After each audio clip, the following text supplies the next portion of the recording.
কিছু হয় নাই? বাচ্চাটা এই অবস্থা হলো কি? বাচ্চাটা তো আমি নিজে মারলাম। নিজে বাচ্চা কেন?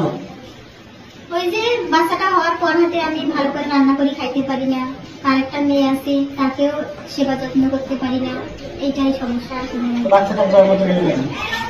জন্ম তো দিলাম, তারপরে কেমন জানি এরকম আমি নিজেও দেখতে পাচ্ছি। আচ্ছা, বাচ্চাটার বয়স কত? 5 মাস। আরো একটা বাচ্চা আছে না আপনার? এটার 6 বছর হবে। আপনার বিয়ের বয়স কত? 19 সালে 18 সালে বিয়ে হয়েছে, 8 বছর হয়েছে। আপনার নাম? তুলসী রানী। তারাগঞ্জ থানায় শ্রী বগুলাম রায়, তার স্ত্রীর নাম হচ্ছে তুলসী রানী রায়। তো এই ভদ্রলোকের এই বগুলাম রায়ের 2টি কন্যা সন্তান, একটা বছর 6 বছর আর একটা বাচ্চার বয়স হচ্ছে 6 মাস। গতকালকে 14/9/25 তারিখে তারা এই বগুলাম রায়ের হোটেলে শ্রমিকের কাজ করে জীবিকা নির্বাহ করে বা সংসার চালায়। তো গত 14/9 তারিখে এই বাবুলাল হোটেলে কার্যক্রম শেষ করে, তার হোটেলে যেখানে হোটেলে এসে কাজ করে শেষ করে বাসায় যায়।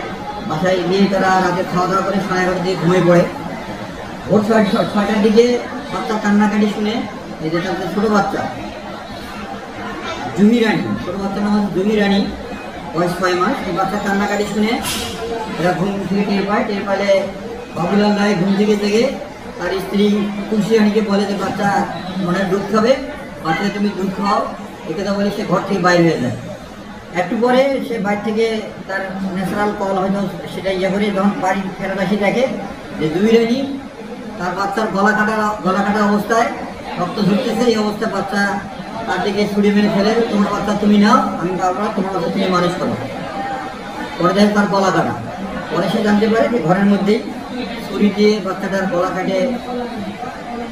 কেটে রক্তাক্ত করে এবং বাইরে এসে তার স্বামীর দিকে, এই বাবুলালের দিকে, মামলার যে বাড়ি তার দিকে ছুড়ে দেয়। পরে রক্তক্ষরণের কারণে, যেহেতু ছোটো বাচ্চা, রক্তক্ষরণের কারণে বাচ্চাটা ঘটনাস্থলে মারা যায়। পরবর্তীতে পুলিশ, তারাগঞ্জ থানা পুলিশ সংবাদ পেয়ে ঘটনাস্থলে যায়।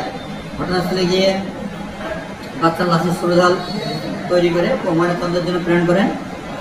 পরবর্তীতে এই যে জুহি রানীর বাবা বাবুলাল রায় থানায় গিয়ে তার আত্মীয় স্বজন অন্যান্য লোকজন নিয়ে থানায় গিয়ে তার স্ত্রী তুলসী রানীর বিরুদ্ধে অভিযোগ দায়ের করলে তার প্রেক্ষিতে এই তারাগঞ্জ থানার 12 নম্বর 7 তারিখ 15/7/25 ধারা 302 পেনাল কোডে রুজু হয় এবং তুলসী রানী রায়কে থানাগুলি গ্রেপ্তার করে বিজ্ঞ আদালতে সোপর্দ করেছে।